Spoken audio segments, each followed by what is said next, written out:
Good morning! It's brisket time. Welcome to the brisket video. I guess every barbecue channel has to do one of these, so here's mine. First things first, we have to trim this brisket. Now, these are obviously already done, but let's go back to last night and take a look. I think at this one, or this one. Well, maybe it's this one. Welcome to the brisket trim portion. This is a packer cut. Basically, it means the cap and the flat are still together, one full brisket. Grab it, flip it around, slap it around, get that plastic flap stick out, make your incision. That's the cap side, the point side. That's where you want to open it because that's where your decal is. That's a handle. That's why it's there. Use that handle. Get yourself a surface, put down some paper towel, get all the wet stuff out of there, and reveal a bald spot that the processing plant left there and a little flappy. That's okay, we're gonna take care of this later. Locate your decal after you flip it over. I'm gonna spin it around so you guys can see what's going on. I'm gonna get a cut in there and then I'm gonna pull away as I cut to see if the fat and the meat are being separated properly. You don't wanna take too much meat off of there. But with practice, you'll make perfect. One more slice, bang, the decal comes right off. That thing is hard. You wanna get it out of there. And a lot of guys do go crazy. You know, you can get in between the flat and the cap and take a lot of decal out, but it's gonna render. It's gonna become juicy goodness fat. That's a continuation of the decal. I'm gonna slice that right off. And you wanna kind of massage the brisket, run your hand over it, get sensual. Find out those spots you should be taking off by touch. That fat is kind of a shield. The rub might not penetrate as deep if you got your fat on there, so try to take some off, but it's okay some left on there. The flat, I'm gonna slice that off. It's a little too thin. Once we get rid of that, it's gonna be nice and even from left to right. But that trimming you just took off there, that's gonna be good. Grind it up, make some brisket burgers with that. All right, the other side is oxidized. Let's trim that fat off. Not too much meat is coming off. But the point is really you wanna round it out. Get this brisket to look like an aerodynamic Tesla, nice and rounded. Now that's my fat cap on top of the brisket. I'm gonna start it while it's upside down so I can see the thickness, flip it over, and that little cut I made, that's gonna be my little guide flap. I'm gonna hold it up, pull it while I slice it. And if you guys notice, I'm using a chef's knife. Sometimes I'm using a boning knife. I like the chef's knife when I'm taking off big chunks like this, more control. That boning knife, the thinner blade, it's got some flexibility. You get tighter into some little tighter spots. That right there, unnecessary. Make a flap, once again, hold it up, cut away from yourself, be safe, guys. And back to the edge of the flat, oh, we little trimming piece, which needs some Tesla aerodynamic trimming. Make it round. That right there, unnecessary fat. Take that out of there. Make sure you get it all out. If you wanted to, you can make tallow with that later on. Up to you if you want to render your fat. Now we're behind the point or the cap, and we're just going to make sure that it's nice and round. Not exposing too much meat, keeping a good fat cap. And that looks pretty good to me. Let's rub it, spice it. This rub is super easy. It's 60% coarse black pepper and 40% thick grain kosher salt. I really don't think you can put too much salt on this because the grains are so thick. You're not using table salt, so be very generous. Once again, 60-40 black pepper, salt. Flip it upside down, get all the sides. Make sure that you pat it down. You don't rub. Pat, pat, pat, pat, pat, pat. And here's your plastic wrap. This is going to be your overnight blanket for snuggles. Get that brisket on there. Give it an initial wrap. I go 3 wide. That's just to hold it together, and then we go over and over again with the roll, or however you choose to do it. And just make sure it's nice and tight. That way when the salt extracts the moisture, it all goes right back in. And that's pretty much it. I'll see this brisket in about 12 hours. And here we are the next morning.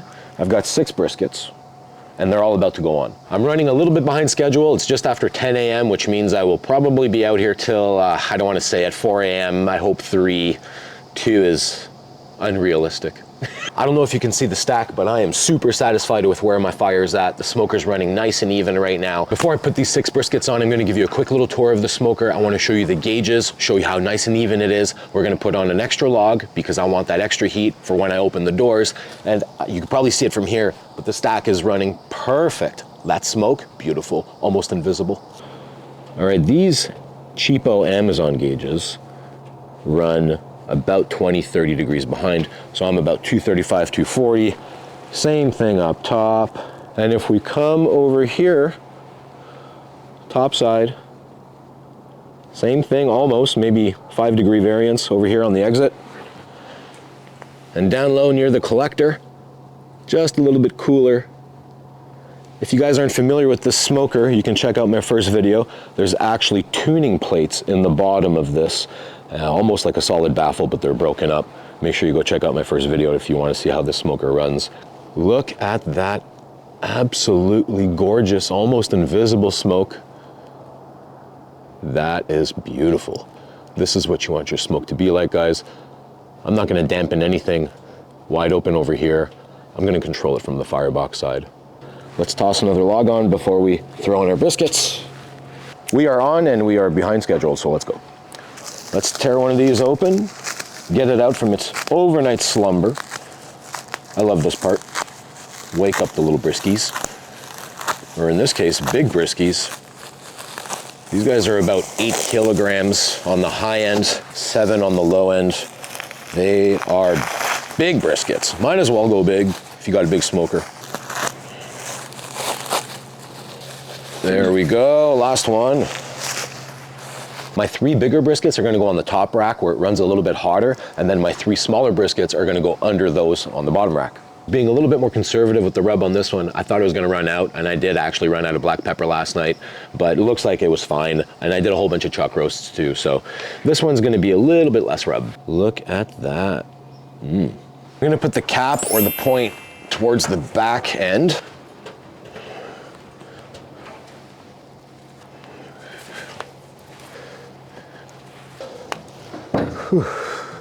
Well, the smoker's running amazing, temps are great, fire's looking good, and the day is looking beautiful. Peekaboo, barbecue.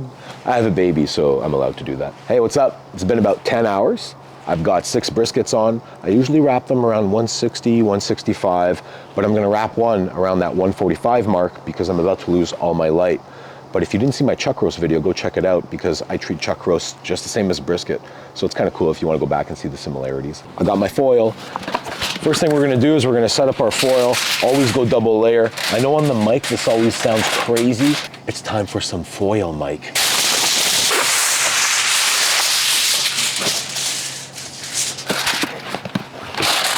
I'm doing big sheets because, you know, you gotta be safe on that brisket. You don't want it to leak everywhere.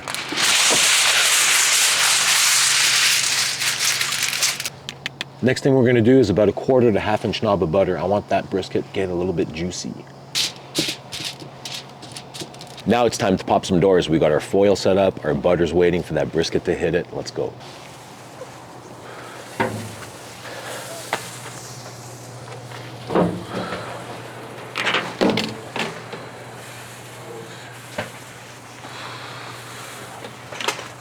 Brisket wrap time. Here we go. Pretty easy, just make a boat.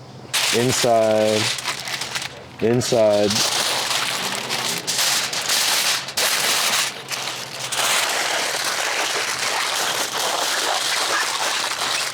See guys, I should have went even a little longer because I can't get that whole seal, so it's gonna take another sheet of foil.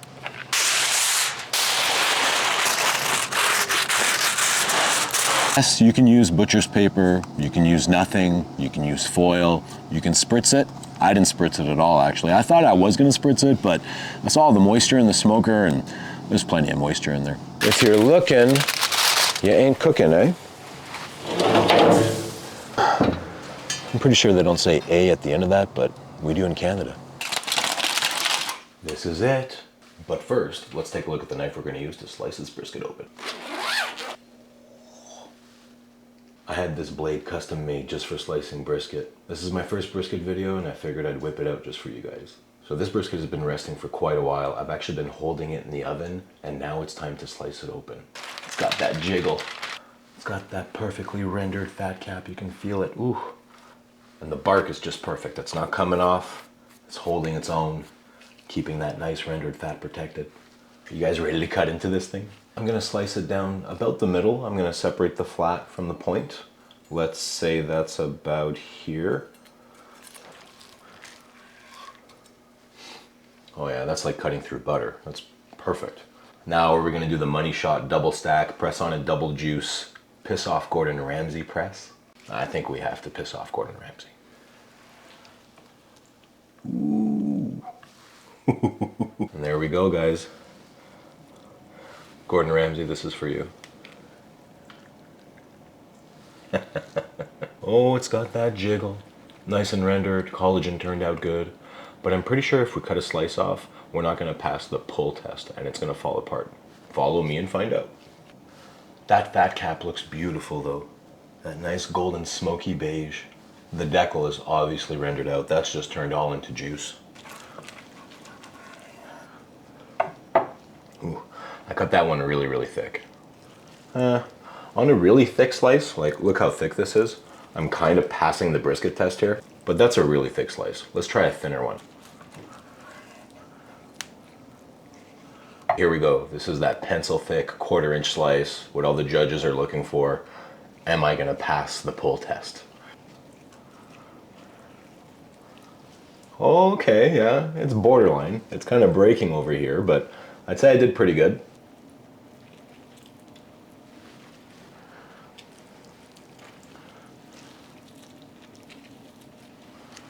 Whew, that's hot. All right, we've got a nice bite here. Good amount of smoke flavor, just the way I like it. A bite that has about 40% fat, 60% meat. This is like sushi, but barbecue. Here we go. Cheers.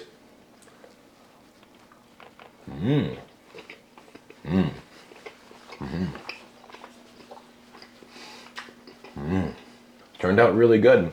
I pulled this guy off at 195. And then I held it in the oven for like 12 hours. That's why it's dark again now. But it is absolutely wonderful. And if you ever think of doing that, maybe you missed the boat and you have to reschedule dinner, just hold it in the oven and tell everyone to come back the next day. Fold it up like sushi.